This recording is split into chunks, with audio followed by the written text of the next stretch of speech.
नमस्कार दोस्तों, आपका स्वागत है हमारे इस चैनल में एडवोकेट कृष्ण कुमार त्रिपाठी। दोस्तों, घरेलू हिंसा पर ही हम कुछ चर्चा करेंगे और कुछ महत्वपूर्ण बातें और कुछ महत्वपूर्ण डाउट्स जो आपके मन में चलते रहते हैं उसी पर ही हम बात करेंगे। जैसे कि मैंने कई बार हमारे पास जगह जगह से फ़ोन आते हैं, पूरे इंडिया से किसी भी स्टेट से कॉल आते हैं, साउथ से, नॉर्थ से, ईस्ट से, वेस्ट से। हर कोई अपना अपना एक्सपीरियंस शेयर करता है। फ़ोन वही व्यक्ति लगाता है जिसके ऊपर केस चल रहा है, और अगर उसका केस चल रहा है तो सीधी सी बात है, उसने एडवोकेट भी किया हुआ है, लेकिन कहीं ना कहीं उसका एडवोकेट उसको सेटिस्फाई नहीं कर पा रहा है, इसलिए वो हमें फ़ोन लगाते हैं। अभी आज ही छत्तीसगढ़ से हमें कॉल आया था। उसमें जिन शख्स से हमारी बात हुई तो उन्होंने हमें बताया, रायपुर से के रहने वाले हैं वो। उन्होंने कहा कि उन्होंने अपने एडवोकेट को, जो डोमेस्टिक वायलेंस एक्ट है उसमें जो प्रोटेक्शन ऑफिसर है, जो वन स्टॉप सेंटर में बैठता है, उसको आरटीआई लगाने के लिए बोला अपने वकील से कि अपन एक आरटीआई लगा देते हैं प्रोटेक्शन ऑफिसर के पास। उससे मालूम पड़ेगा कि उसने जो ये रिपोर्ट बनाई है वो किस तरह से बनाई है। तो उनके वकील ने मना कर दिया। उनके वकील ने कहा कि उसका कोई मतलब नहीं है। तो हालांकि उनके वकील को मेरे ख्याल से कानून नहीं पता है, इसलिए उन्होंने ऐसा बोला, या फिर वो नहीं चाहते कि मामला जल्दी निपट जाए। देखिए, अगर आप घरेलू हिंसा अधिनियम पढ़ते हैं तो एक चीज़ तो समझ लीजिए कि कानून की किताब में कोई बात अगर लिखी हुई है तो उससे सुप्रीम कोर्ट भी डिनाई नहीं कर सकता। अगर किसी भी कानून की किताब में कोई भी बात लिखी हुई है तो भारत का सर्वोच्च न्यायालय भी उस बात से इनकार नहीं कर सकता है। ठीक है, एक बात तो ये समझ लीजिए। घरेलू हिंसा अधिनियम जब आप पढ़ते हैं तो एक चीज़ और बता दूँ, कोई सा भी एक्ट जब बनता है तो उस एक्ट से संबंधित नियम, जिसको रूल कहते हैं, उसकी एक अलग किताब बनती है। ये बात भी एक, मतलब ये बात वकील तक नहीं जानते तो कॉमन मैन की तो मैं क्या बात करूँ। जब ये बड़ी हैरानी की बात है कि एडवोकेट्स भी ये बात नहीं जानते। मैंने कई ऐसे एडवोकेट देखे जिनको इसके बारे में कुछ भी नहीं पता होता है। देखिए, कोई कानून बनता है ना, उस कानून की किताब बनती है जिसमें उस कानून से संबंधित धाराएं लिखी रहती हैं, लेकिन उस कानून की एक अलग से किताब बनती है जिसको रूल बुक कहा जाता है, जिसमें नियम लिखे रहते हैं। हम उसको कहीं पढ़ते नहीं, ये बहुत बड़ी भूल रहती है क्योंकि कोई सा भी एक्ट जो अलग से बना है ना, उसका एग्जीक्यूशन कैसे होगा, वो लागू कैसे होगा, इन्फोर्समेंट कैसे होगा, उसकी एक अलग किताब बनती है, उसको रूल बुक कहा जाता है। घरेलू हिंसा की भी रूल बुक बनी हुई है, हम उसको पढ़ते नहीं हैं। एडवोकेट्स भी नहीं पढ़ते। एडवोकेट तो कोई सा भी एक्ट नहीं पढ़ते, बस उसने ऐसा किया तो मैं भी ऐसा करूँगा, उस वकील ने ये पिटिशन लगाई मैं भी यही पिटिशन लगाऊंगा। अधिकतर वकील जो हैं कॉपी पेस्ट कर रहे हैं। ठीक है, और सुप्रीम कोर्ट कोई जजमेंट देता है तो हर वकील उसका अपने अपने तरीके से इंटरप्रिटेशन कर लेता है कि नहीं नहीं सुप्रीम कोर्ट ने तो ये बोला है, नहीं नहीं ये बोला है, और इसमें क्या होता है, क्लाइंट की लाइफ बर्बाद हो जाती है। जबकि सुप्रीम कोर्ट के जजमेंट को स्ट्रेट फॉरवर्ड पढ़ना चाहिए, उसका अपने मन से कुछ भी इंटरप्रिटेशन नहीं करना चाहिए। घरेलू हिंसा अधिनियम का अगर रूल नंबर 10 पढ़ेंगे, जो उसकी रूल बुक है, उसमें साफ लिखा हुआ है कि अगर मजिस्ट्रेट जो है वो क्या कहते हैं, प्रोटेक्शन ऑफिसर है, संरक्षण अधिकारी को जांच का आदेश देता है, तब ऐसा लिखा हुआ है उसमें।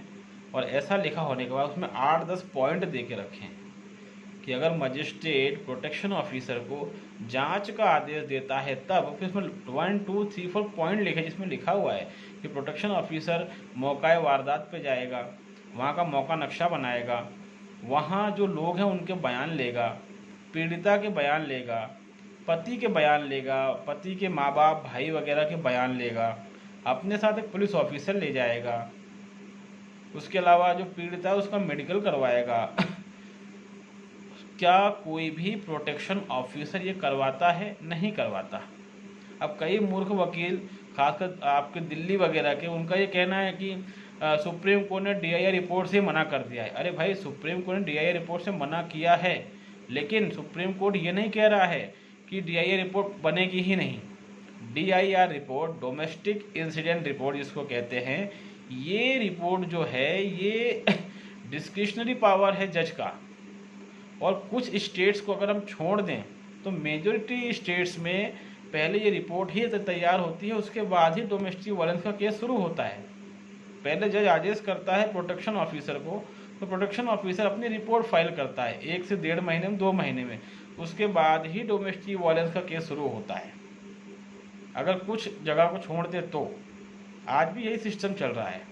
तो अगर आज भी ये सिस्टम चल रहा है तो ये इसमें तो नियम 10 लागू हो रहा है सीधे, जिसमें कहा गया है कि मजिस्ट्रेट अगर आदेश देता है प्रोटेक्शन ऑफिसर को, तब प्रोटेक्शन ऑफिसर, उसमें लिखा हुआ पॉइंट 1 से लेकर 10 तक कि ऐसे ऐसे नियम फॉलो करेगा।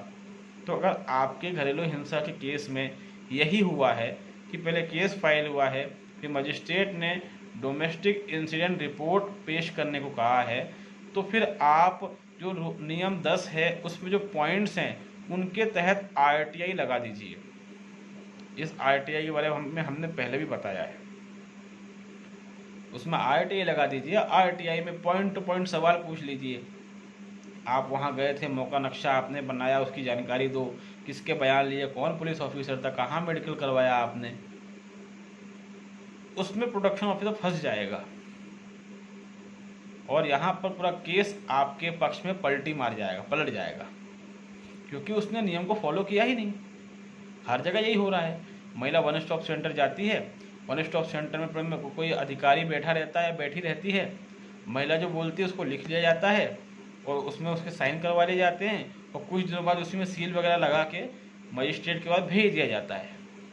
मतलब उसमें कोई इंक्वायरी हुई ही नहीं है। तो सीधी सी बात है कि आपको बेवकूफ़ बनाया जा रहा है ना। और मैं क्या बोल रहा हूँ, ये बात कहाँ लागू होगी? जहाँ पर मजिस्ट्रेट ने डोमेस्टिक इंसिडेंट रिपोर्ट का आदेश दिया है और अधिकतर राज्यों में अभी भी यही प्रक्रिया चल रही है। जहाँ पर आदेश नहीं दिया वहाँ पर ये बात लागू नहीं होगी, लेकिन जहाँ आदेश दिया है वहाँ पर ये बात लागू होगी। वहाँ पर आप सूचना के अधिकार के तहत एक एक चीज़ मांग सकते हैं और उन्होंने कुछ भी नहीं किया होगा तो सीधी सी बात है वो फंस जाएंगे और उसके बाद आप इस चीज़ को लेकर कोर्ट में आगे बढ़ सकते हैं। दूसरी बात ये कि घरेलू हिंसा एक्ट में जहाँ पर डोमेस्टिक इंसिडेंट रिपोर्ट फाइल नहीं हो रही है, क्योंकि सुप्रीम कोर्ट ने कहा है कि उसकी आवश्यकता नहीं है, ठीक, लेकिन सुप्रीम कोर्ट के जजमेंट को अभी तक सभी अदालतों ने माना नहीं है, अभी वही चल रहा है। और ये जज का डिस्क्रिशनरी पावर है कि वो डोमेस्टिक इंसिडेंट रिपोर्ट मंगाता है या नहीं मंगाता है। तो कुल मिलाकर सुप्रीम कोर्ट का वो जजमेंट जो है वो किसको मानना है किसको नहीं मानना है ये जजों के ऊपर निर्भर करता है। तो अगर कहीं पर भी सुप्रीम कोर्ट ने जो जजमेंट दिया और डोमेस्टिक इंसिडेंट रिपोर्ट जैसा कुछ भी नहीं लगाया गया है, तब आपको क्या करना है, तब आपको एक एप्लीकेशन देनी है और उसमें आपको रिक्वेस्ट करनी है जज से कि इस मामले की प्रोटेक्शन ऑफिसर से जांच करवा ली जाए। ये एक्सपेरिमेंट करके देखिए। अब ये हो सकता है कि जज आपकी एप्लीकेशन खारिज करेगा, तो आप उसको ऊपर जाइए, उसको चैलेंज कीजिए, सेशन में जाइए, उसको चैलेंज कीजिए, हाई कोर्ट में चैलेंज कीजिए, क्योंकि इसमें सुप्रीम कोर्ट की जजमेंट्स हैं। Santosh Bakshi versus state of Punjab, उसमें भी सुप्रीम कोर्ट ने कहा है कि प्रोटेक्शन ऑफिसर की ड्यूटी होती है कि वो इंक्वायरी करे। तो घरेलू हिंसा एक क्रिमिनल केस की कैटेगरी में आता है, तो हमारे ऊपर क्रिमिनल केस लग चुका है, इंक्वायरी कुछ हो नहीं रही है, महिला ने एप्लीकेशन लगा दी है, 2-3 तारीख के बाद जो है एक्सपायरी इंटरिम मेंटेनेंस ऑर्डर हो जाएगा। मैंने कुछ किया है नहीं किया है ये डिसाइड ही नहीं हो रहा है। इंटरिम मेंटेनेंस ऑर्डर होने के बाद महिलाएं गायब हो जाती हैं, सालों साल नहीं आती, पति भरण पोषण दे के थक जाता है। और अगर पति भरण पोषण बंद करता है, रोक देता है, तो वो तुरंत टपक जाती है, फिर वो वारंट निकलवा देती है। तो और डोमेस्टिक वायलेंस एक्ट में लिखा हुआ है साहब कि इसको 60 दिन में ख़त्म कर देना है मैटर को।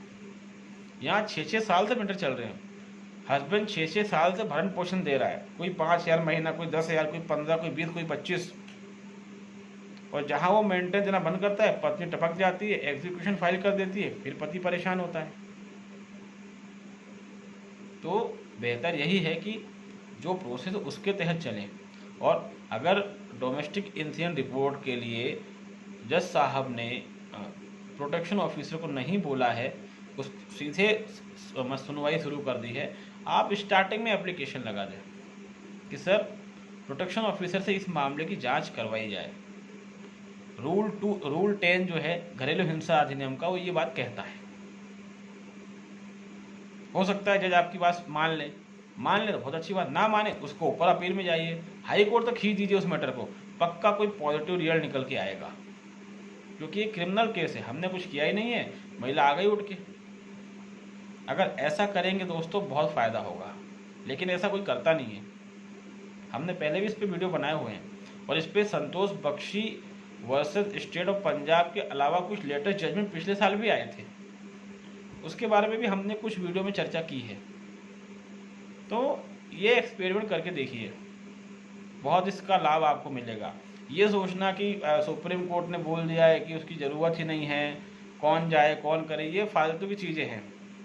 अगर सुप्रीम कोर्ट ने ऐसा बोला है कोई दिक्कत नहीं है, जहाँ पर ये नियम लागू हो रहा है वहाँ पर क्या कहते हैं, सुप्रीम कोर्ट ने जो कहा है और जो नियम उसके फॉलो हो रहे हैं वहाँ एप्लीकेशन लगाइए इंक्वायरी करने की। और जहाँ पर सुप्रीम कोर्ट की बात लागू नहीं हो रही है वहाँ तो और अच्छी बात है, वहाँ तो फिर रिपोर्ट आएगी ही आएगी, उस रिपोर्ट पर IRTI लगा दीजिए कि आपने रिपोर्ट किस बेस पर तैयार करी है। भाई रिपोर्ट का मतलब ही होता है कि इन्वेस्टिगेशन करने के बाद एक दस्तावेज तैयार किया जाता है, उसको रिपोर्ट कहते हैं। रिपोर्ट का ये मीनिंग नहीं होता कि मैंने बैठे बैठे सब बना दिया, मैंने जांच नहीं करी, इंक्वायरी नहीं करी, बस सामने कोई आया उसने ओरली कुछ बोला उसकी बात पे यकीन करके मैंने बना दिया। इसको रिपोर्ट नहीं कहते। रिपोर्ट का मतलब होता है एक इन्वेस्टिगेशन करना। तो अगर वहाँ से कोई रिपोर्ट बन के आ रही है वन स्टॉप सेंटर से, उसको चैलेंज कर दीजिए, उस पर IRTI लगा दीजिए और मुकदमे को जल्दी चलाइए।